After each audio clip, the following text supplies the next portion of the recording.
Bonjour, alors voici le nouveau test de la dernière lampe que je viens de recevoir. Il s'agit cette fois donc de la marque Sofirn, donc une nouvelle marque sur le marché. On va faire ensemble le déballage du coup de cette nouvelle lampe. Alors, il s'agit de la dernière version, la SP33 V30. Donc c'est la dernière version, c'est un kit qui est accessible sur Amazon par exemple, ou directement sur leur site. Donc qu'est-ce qui est livré avec? J'ai déjà retiré la lampe en premier. On a, alors en premier, donc forcément on a la lampe, ok. Elle est livrée d'office en kit avec sa pile lithium, une 26650, 5500 mAh. Donc je sais pas si c'est une high discharge ou non, ça c'est à tester. On reviendra un petit peu sur la lampe après. Donc c'est livré avec du coup un kit, une Dragon. Il y a un kit de joint à l'intérieur de disponible aussi si jamais vous avez un petit problème de joint futur. Il y a un petit kit, un petit câble USB 3. En effet, la lampe est rechargeable directement via USB. Pour ceux qui n'ont pas de chargeur lithium, ça peut être sympa. Donc il y a la petite prise USB ici, ça c'est parfait. Tac. Et enfin, ce qui est livré avec, c'est un petit adaptateur. Parce que ce qui est sympa avec cette lampe, c'est que du coup ça prend du 18650, du 21700 et du 26650. Donc la plus grosse capacité au niveau des piles. Donc on a trois modèles de piles différents avec le petit adaptateur, ça c'est quand même assez sympa. Donc je vais remettre ça comme ça dedans. Alors maintenant, chose intéressante, ce qui est le must en termes d'utilisation, c'est que cette lampe elle vient avec le dernier firmware avec le mode ramping, donc c'est-à-dire que ça monte et ça descend la luminosité en fonction de l'appui sur le bouton. Donc ça donne un nombre infini de variations de luminosité, ça c'est super. Et en termes de puissance, du coup, il nous donne quoi? Il nous donne un maximum de 3500 lumens. Donc ça c'est quand même pas mal. Avec un Moonlight Medium 400. 3500 lumens, ouais, quand même. Donc ça c'est quand même pas mal. Voilà, donc après maintenant en termes de packaging, c'est tout. Il y a la notice qui est livrée avec. Alors c'est une notice en anglais, en allemand. Je sais pas s'il existe la même en français. Bon, c'est pas bien compliqué. À vous de voir. En termes de qualité de construction, on est sur quelque chose qui est vraiment sympa en termes d'usinage. C'est quand même super fin. L'usinage il est super propre. Je ne sais pas si vous voyez bien sur la vidéo. C'est quand même pas mal par rapport à du Convoy, du Eklight ou autre type de lampe. Ça c'est le top. Particularité intéressante, c'est que le haut de la lampe, là, il est directement livré avec ce qu'ils appellent un bezel en anglais, là, un adaptateur en haut là qui vient protéger en inox. Donc ça c'est quand même super important. Euh, Si on voit par exemple sur des lampes standards, ça c'est une Eklight, elle est livrée avec un bezel en alu. Et en fait, vous vous rendez vite compte que le bezel en alu, il vient prendre des coups, des impacts assez rapidement. Donc l'aluminium, c'est hyper mou, c'est hyper tendre, ça marque. Là, on a quelque chose d'intéressant, c'est en inox. Donc c'est déjà un truc supérieur en termes de qualité. C'est une option sur les dernières lampes là, donc une petite option à 6-8 euros. Là, c'est livré avec, je trouve ça assez sympa. Autre point intéressant, euh, on a une petite LED qui est intégrée dans le bouton qui nous permet de donner le niveau de la batterie. Donc ça, c'est quand même sympa. On va l'allumer, je vais descendre la luminosité. Tac. Donc là, ouais, je sais pas si on le voit bien.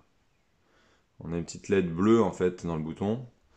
Elle devient orange et rouge, ou rouge et rouge clignotant. Constant red, flashing red, c'est ça. Elle devient rouge quand il n'y a plus trop de batterie et rouge clignotant quand ça devient critique. Donc c'est un petit indicateur sympa aussi, ça permet de savoir où on en est au niveau de la recharge, sans avoir à extraire la pile, ça c'est pas mal. Donc voilà, après, qu'est-ce qu'on a d'autre? Bon, c'est tout à peu près, hein. On a comme d'habitude les joints en bas, en haut, le connecteur USB, donc où il y a un gros un gros joint dessus, en fait, c'est pareil, ce qui permet d'avoir une étanchéité. Et donc voilà. Maintenant, passons du coup à l'interface. L'interface, elle est vraiment sympa. On a une interface de type Narsil ou Anduril, pour ceux qui connaissent. Donc c'est le top. Je m'entends par là, pour éviter d'avoir un déclenchement intempestif de la lampe, puisque c'est des lampes avec un seul bouton. On a la fonction lockout, qui est le blocage de l'allumage. Donc la lockout, elle est disponible en faisant 4 clics rapides normalement.